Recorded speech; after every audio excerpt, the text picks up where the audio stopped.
السلام علیکم ویورز، آج کی مزیدار کہانی۔ ثنا کی عمر مشکل سے 16 سال تھی کہ اس کے والد کی موت ہو گئی۔ ماں کو جگر کا مسئلہ تھا۔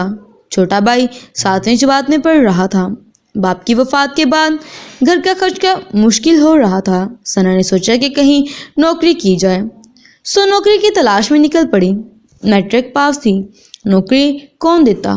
وہ بیچاری بے شمار دفاتر کی خاک چھانتی رہی۔ ملا کر وہ ایک دفتر میں پہنچی۔ وہاں استقبالیہ پر بیٹھی ماڈرن خاتون نے ثنا کو کہا، ہم ایک لیڈی سیکرٹری کی ضرورت ہے، باس میٹنگ میں فارغ ہو تو مل دو۔ ثنا کو تھوڑا حوصلہ ہوا اور وہ وہاں پر بیٹھ گئی، انتظار کرنے لگی۔ ثنا کے انتظار کی گھڑیاں ختم ہوئی۔ باس کی میٹنگ اختتام پذیر ہوئی۔ باس نے اندر بلا لیا۔ ثنا دفتر میں داخل ہوئی۔ باس نے دیکھتے ہی چیخنا شروع کر دیا کہ تم کسی مدرسے میں پڑھنے آئی ہو یا جاب کے لیے؟ ثنا ایک مشرقی لڑکی جو نقاب برقع میں تھی۔ ثنا نے استقبال کیا۔ باس نے ثنا کی خوبصورتی کی تعریف کی۔ یہ پوچھنے لگا کہ آپ کہیں جاب کی ہے پہلے؟ وہ پریشان تھی ذرا اور سوچوں میں گم تھی، اور اس کے بعد انہی سوچوں میں گم تھی کہ باس نے کہا، جاؤ یہ برقع اور نقاب اتار کر آؤ۔ ثنا نہ چاہتے ہوئے بھی باہر چلی گئی اور برقع اور نقاب اتار کر آ گئی۔ جیسے ہی اندر داخل ہوئی تو باس کے چہرے کی شیطانی مسکراہٹ نے ثنا کا استقبال کیا۔ باس نے ثنا کی خوبصورتی کی تعریف کی، پھر یہ پوچھنے لگا کہ پہلے تم نے کہیں جاب کی ہے، پبلک ڈیلنگ آتی ہے، وغیرہ وغیرہ۔ تعلیم کے بارے میں کوئی سوال نہ پوچھا۔ ثنا پریشان ہوئی، لیکن اس کی نوکری چاہیے تھی، سو وہ وہاں جواب دیتی رہی۔ آخر میں باس نے کہا، اگر تم یہ برقع نقاب اتار کر ایک ماڈرن لڑکی بن جاؤ تو یہ نوکری پکی سمجھو، تنخواہ بھی اچھی دوں گا۔ ثنا نے ایک دن کی مہلت لی، گھر واپس چلی گئی۔ گھر پہنچ کر اس نے ساری بات ماں سے کہہ ڈالی۔ ماں نے کہا کہ بیٹی یہ لوگ مجھے ٹھیک نہیں لگ رہے، تم نوکری کو رہنے دو، ہم بھوکے رہ لیں گے۔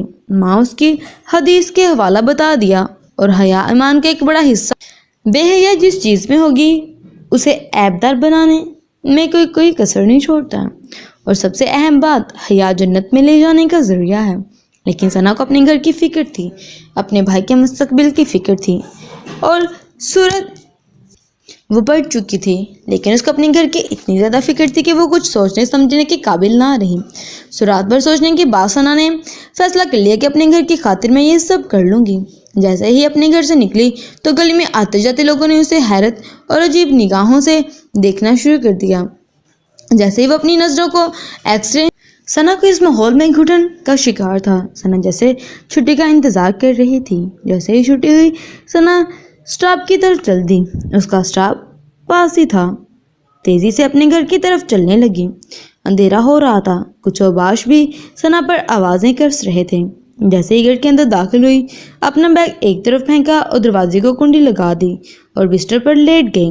آنکھیں بند کر لی۔ ایسا محسوس کر رہی تھی جیسے اس کا بدن تیروں سے چھلنی ہو چکا تھا اور جسم سے خون بہہ رہا تھا۔ سوچ رہی تھی کہ بنت ہوا کے ساتھ ایسا کیوں ہوتا ہے؟ اس کا کردار، اس کی قابلیت کیوں نہیں دیکھی جاتی؟ اس کا جسم اور لباس ان چیزوں پر کیوں حاوی ہے؟ ماں نے دروازہ کھٹکھٹایا۔ ثنا نے دروازہ کھولا اور ماں کے گلے لگ کر رونے لگی۔